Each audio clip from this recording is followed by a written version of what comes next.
As I prepare to read the last two blessings of the Beatitudes, and by the way, I think I gave it the wrong one. We read 9 last week, so this week it's 10 and 11.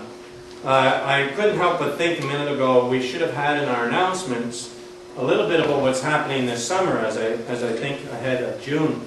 Next month is going to be the last week we're going to have Sunday service.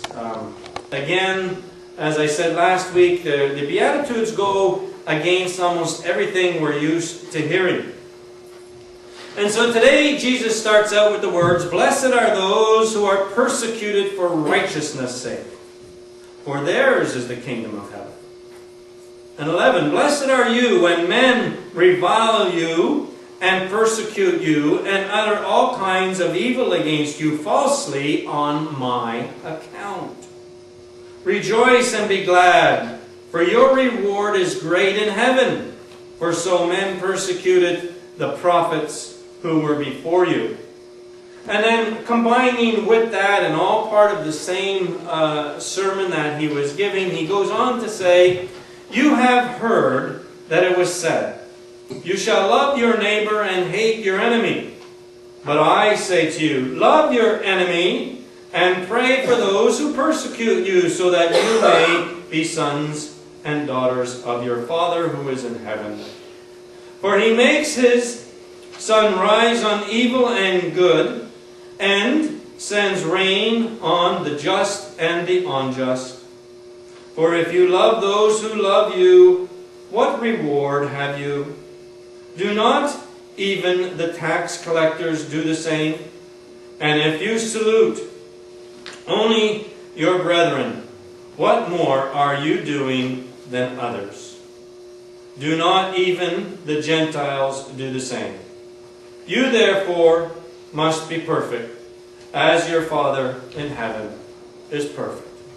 Let God bless to us some understanding of this reading today. Blessed are those who are persecuted for righteousness, and for theirs is the kingdom of heaven. And then again, blessed are you when people insult you and persecute you and falsely say all kinds of evil against you because of me.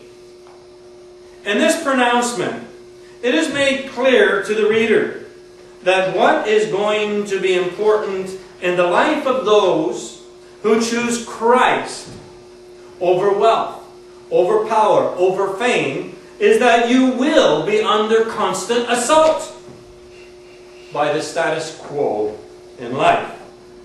As mentioned last week, one of the most pronouncing themes of the Beatitudes is that salvation is not for the status quo, but for those who are willing to set themselves apart from the crowd for Christ's sake.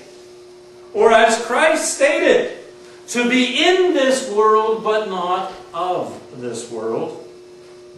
Salvation, therefore, is for those who struggle to know God every day of their life. Not for those who already believe, "Oh, I know God and I have been saved." It is for those who submit to Christ's teachings, not for those who use Christ's teachings to mock and judge and criticize others. It is for the righteous who are righteous enough to be constantly asking, will this action of mine, right here, right now, be pleasing to God, rather than be pleasing to the status quo, to my parents, to my friends, to whatever committee or club I belong to. It is for those who are trying to understand and tolerate and work with their neighbor, not for those who are constantly looking for fault in others. As he's saying, just because somebody is your enemy and bothers you doesn't mean you close the door on them, but they're the ones you pray for and reach out to. It is for those who understand that worship is not something they do on a particular day of the week for a certain set of hours, but for those who understand that every day and every minute of their life is worship and how they worship God. In a way, the Beatitudes force the reader more than any other reading to ask, how badly do I really want to know Christ and be connected with Christ? From the very beginning of Christ's mission, the status quo resisted his message. Then unfortunately, as the years have gone by, when those followers who realized Christ came to set them free and started to move away from the church and gather, as the years went by, the status quo again developed as the church became institutionalized. Most of us believe that there is safety in number. This is why we follow the status quo. But what do we mean by safety? On the one hand, we need our society. We need to go along with those who provide good drinking water so we can turn our taps on. And we need that. We need to feel safe walking down the street. And so we have police and things. We need to know that there's going to be groceries on the grocery shelf. So it's important on the one hand to follow the status quo and be part of a society. On the other hand, we need to ask how much of what we have gained as a society comes at great spiritual cost. Are your financial investments growing on the backs of the innocent in foreign countries? Is the convenience of bottled water destroying the land that our children need to have in the future? I can't believe how many people I look at sitting on their front porch drinking bottled water and then throwing those bottles into the garbage, when the same water that they're drinking is water that came from the same reservoir, the same tap as would come out of your house. Is the convenience of drive-through killing those who have severe breathing disorders with all the gas and exhaust that's put into the air? And truly, does anyone care? Do you worry more about your physical life and death than you do about your spiritual life and death? Christ states that those who are worried about saving their own life will lose it, but those who are willing to lose their life for the sake of others will save it. How much? And that doesn't mean being a soldier and running into battle lines, but it's the way we live our life that we either save or hurt our future children. What is more important to you? Being accepted by the status quo, your club, your family, your friends, or being accepted by God? There is likely no greater stress in this life than wanting to please others. We are a society, we are born, our human nature craves for friendship, craves for closeness of others. At what cost, however, are we willing to go through at what cost to your family and personal psychology is it to follow the status quo? To find that winning medals and having medals on your chest is so important, or being rejected by your neighbor, and so you'll do anything not to be rejected.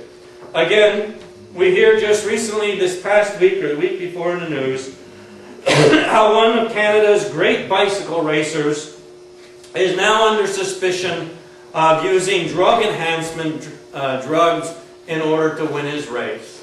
It sounds like, once again, following the status quo, being praised and receiving medals is more important to someone than their own health and their own integrity.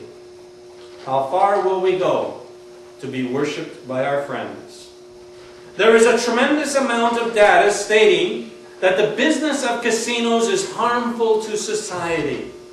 But most of the people I speak to will always justify, well, I only take a few dollars, I only go once in a while, me and my friends have a good time, we're not hurting anybody. All the excuses, all the ways they justify what they're doing boil down to nothing but self-serving excuses. To speak out against the status quo, to tell your friends, I'm not going with you to the casino because I don't believe it, and I really don't support you going, would bring you a lot of criticism. Christ states, however, blessed are those who are persecuted because of righteousness, for theirs is the kingdom of heaven. Do we speak out against the things we don't believe in? But again, righteousness is not about following the law. It is not about following the status quo. Everyone else is doing it. Why shouldn't I?